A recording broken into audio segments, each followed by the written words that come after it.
Book of Heaven, Volume 12, November 16th, 1918. Humiliations are the fissures through which light enters. Continuing in my usual state, my sweet Jesus came for just a little, and it seemed that he was feeling a strong pain in his heart, and asking me for help, he told me, "My daughter, what chains of crimes in these days, what a satanic triumph.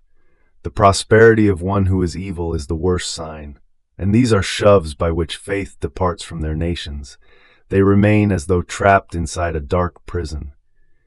Instead, humiliations to one who is evil are like many fissures through which light enters, such that, making him come back to his senses, they bring faith to him and to the nations themselves.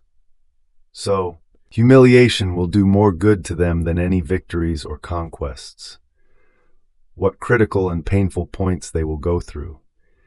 Hell and the wicked are consumed with rage to begin their plots and wicked deeds. Poor children of mine, poor church of mine.